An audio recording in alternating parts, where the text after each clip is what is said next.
Hello and welcome back with me, Admiral, joining me back on Star Trek Fleet Command as always. Just want to point out, thank you very much to all the new subscribers. We're now up to 389, I believe, last time I checked this, which was yesterday. So thank you to all the new subscribers. Don't forget to keep hitting that subscribe button and get us to 500 before the end of the year if we can. If that's possible, we've got just over a month to go, so keep hitting that subscribe button and keep obviously pouring yourselves into the channel and watching as much as possible. Also, don't forget to obviously hit the like buttons, which helps the channel out massively, helps me be able to grow, helps me obviously see what people like and what people want to see. So in this video, what we're going to talk about is all the new stuff, well, some of the new stuff, should I say, regarding the takeover zones, how to do the takeover stuff, where to find some of the new armadas, which are a little bit tricky, but we'll see where they are, and a lot of stuff that people might not realize where to find the features, how to best find them, how to best locate them, and stuff like that in terms of the territory capture stuff. So if you go to any zone, so for example, we're in Baran Alpha, which is my zone with my alliance. This is one of the 4 that I think we now own. So you have these nodes. So you simply, when there's a takeover event happening, all you simply do is go and sit on this node. If you click occupy, you will get 3 points every minute from this node, not including the fact that you'll get 1 point a turn anyway every minute just by having a ship in this area. Providing obviously, this is up for. So the way to find out, if you go to embassies, or you don't even really need to, but the way to find out, if you click on the zone, it'll tell you when the next takeover event is. So this one is, for example, in 1 day and 3 hours. Every zone will tell you, it'll be an embassy in the middle. You just click on that embassy and it'll tell you how long until the next takeover. Once that takeover happens, make sure you're trying to occupy the zones as much as possible, these nodes, because obviously, and not only that as well, you can make sure you got at least 4 ships in each zone area as well. The reason you want 4 ships is because each ship will gain 1 point per minute, regardless to whether it's on a node or not. It will gain 1 point per minute, so you need all 4 ships ideally in the area if you are especially trying to defend it or trying to take it over from somebody else. Obviously, it's better then to obviously occupy the nodes, so you need to start fighting for these nodes as much as possible. It helps for the defending alliance, whoever owns that, because they can obviously take up stations within, which means repairs and stuff like that is very quick and very easy to do because you can just keep sending them out and stuff like that if you do get obviously come under attack or something.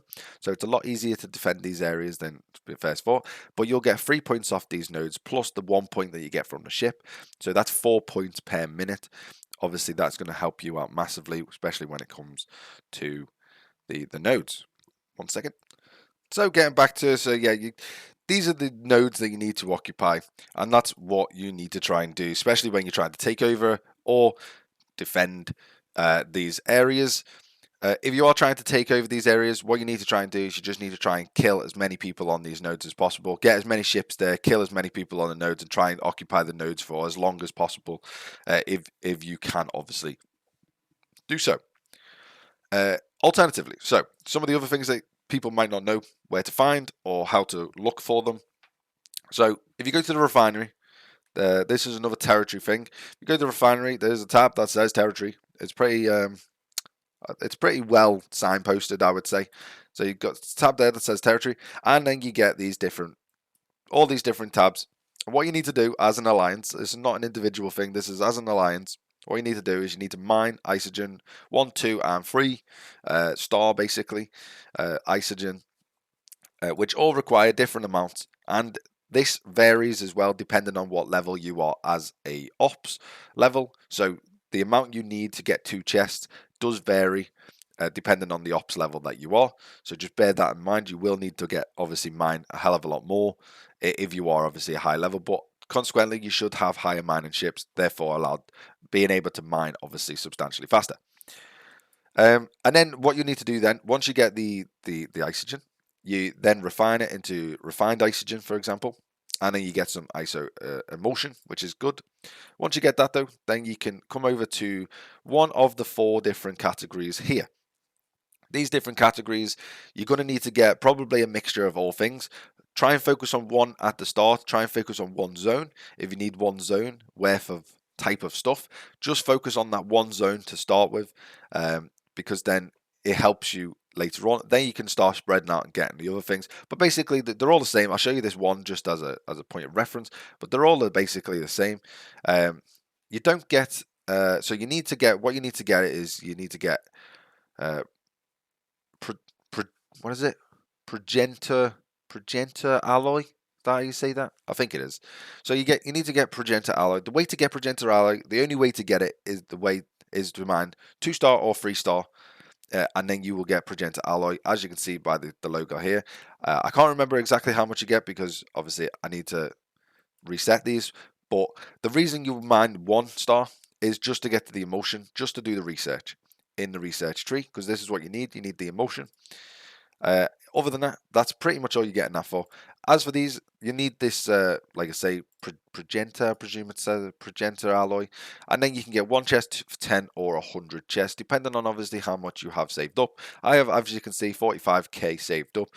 I'm going to just save mine up until I can do a 10 chest, and then whichever one we need, we can. I'll just do bang in a 10 chest straight away, which will get us about 6,600. Is it 6? No, 3,300. Sorry. Of whichever resource we need at the time. So that's the refinery, and that's how the refinery works. You can find the mining zones, obviously, where you are, depending on obviously what systems you control. But as you can see, if we go through here, like our systems, we have 1-star there, we have 2 stars, and we got 3 stars all the way over here. Again, we got a bit of ore as well, but we got 3-star there, we got 1, and we got 2, actually 2 stars as well, which is good. So we can mine all 3, and that's what you basically need to do. The best way to mine as well is to get the highest mining ship you have. If you don't have the highest mining ship, go for one that has the highest mining rate. What I mean by that, in terms of not actual mining speed, but mining bonus, this is what you want to use. Go for the ship that has the highest mining bonus, and then put whoever you need on it. Another good combination is obviously make sure you put, if you have her, make sure you obviously put, what's her name? Arium. Make sure you put her as the captain. The reason you want to put her as the captain is because Isogen Miner increases the mining speed of the Isogen by 60%. If you then partner her with obviously 10 of 10, you're going to get that mining speed even higher than before. So that is very beneficial. So that's what you need to do. You need to focus on the mining bonus rather than the actual ship itself. Which go for the ship that has the highest mining bonus. That, generally speaking, is going to get you the quickest mining rate out of all of them. And then obviously partnered with various officers, again, is going to help you out massively. Let me just do that quickly. And then another thing that you're going to get is if you go to Alliance, go to store. Obviously, you come to the Alliance store. If you then scroll across the bottom, you then get a territory tab once again. If you click that territory tab once again, you get the you get all of these, so you can get different frames, you can get different territory capture icons and stuff like that. You can also get pass deal, trait, and deal. These are a chance to win a various amount. You have to use emotion to get them. So this is another way to build up your resource stock using emotion, which is literally simply all you do is get emotion from mining isogen. So this is another way you can build up your stocks if you are running low on anything. The way to get the territory capture stuff, you need to get click it. You need to get challenger token, which means you have to participate within the actual takeovers themselves. I haven't actually participated because all the ones that my alliance has done so far have all been at times where I've not been online or I've been busy doing other things. So, but that's how you get them. And again, with these, we actually. Oh no, yeah, one. I'm gonna say we don't have them. You get challenger 2 token, which is to compete. Earning by completing level 2 of the research territory challenger. So what this means is if you go to your research tab, let's go to my research, thank you very much. So if you go to your research tab, what this means is basically means you completed this block, which is level 1, and then you got level 2, which is, I don't know if I'll be able to show it all. Yeah, just about. Level 2, which is this block. The only thing with this is you need specific resources. So I'll show you how to get these resources in just a second. But these resources here is what you need. So for example, this one is increased research. So it increases the cost efficiency of crystal, gas, and ore for research by 5%, which is obviously really good. And then you can obviously get this as well, which is the phantom particles. I'll show you, like I say, I'll show you how to get all of these in just a second. This is to increase the cost efficiency of crystal, blah, blah, blah, for all ship components. And then, this is one, obviously, the same thing for buffer buildings. And then it goes on and on. And this, again, you need these different resources to be able to obviously unlock these tier 2 type stuff. The way to get these tier 2 type stuff is I will quickly show, I think it's not in there. Where are you? So the event that we've just had, so territory capture event. So as you can see, I've got the quantum particle. I finished this. All this means is you just need to mine something, 1 point for mining in whatever zone. So all you need to do is just mine 100 of whatever is in any of these areas. If you can mine anything within these areas, all you need is 100 of it. You'll then obviously get the 100 points you need. And again, each zone is different because it requires different areas you need to control. So ideally, what you want to try and do is you want to try and look at these, take note of these as an alliance. You want to take note of these, and you want to try and spread out where you do your different attacks so that you can obviously control one of each, so that every time it comes, you can do this event. You can go bang, bang, bang, and you can just mine all three and get all free research. Otherwise, you're going to be stuck like we are as an alliance, a little bit stuck. But just bearing in mind, these are all one-star zones. They will be upgrading it today as I release this video to 2 stars and then subsequently to 3-star zones. So they may crisscross and it may not be so bad. You may be able to access the other two depending on what zones you obviously own. But that's what I would advise. Always try and own all 3 zones of some point. So the next thing that you need to do is going to be your armadas. I don't know if I'll be able to show this just because I can't visit the places. The armadas, well, we'll cover the armadas in another video. In fact, because this video has gone on a little bit long now, so we'll cover the armadas in another video in the coming days. I'm going to try and release 3 videos this week, so one will be today, which is Wednesday the 25th, and I will try and release another video on Saturday, which is... what date's that? The 28th. I'll try and release another video on that day as well, try and discussing the armadas and how they work and how they formed, what you need to do with regards to them and stuff like that.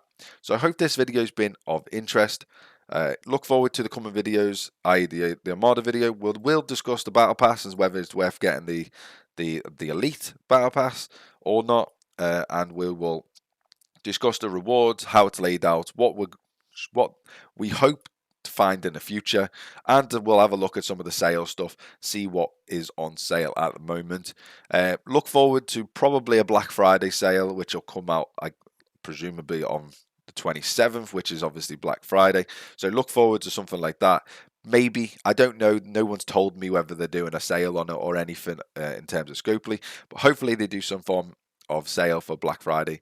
And I've got a video as well coming on the Discovery, and with regards to the new episodes, if you haven't seen season 3 already, I don't want to spoil it too much, but go and watch the latest episodes on Discovery season 3 and you'll understand where we're going to go with discussing the upgrades that you could potentially do to Discovery to turn it from being a 200, I know it's not maxed out, but a 200,000-300,000 strength ship to being a potentially game-changing, 2, 3, 4, 5 million powered ship instead. And we'll discuss that in an upcoming video. So look forward to seeing that. Don't forget to hit the like button. Don't forget to hit that subscribe button. Support the channel in every way you can. And check out the Discord. We are growing a community now. We're up to, I think, 25 people on the Discord channel now. So keep going over there. Keep supporting the channel. Thank you very much. And I'll see you next time. Bye-bye for now.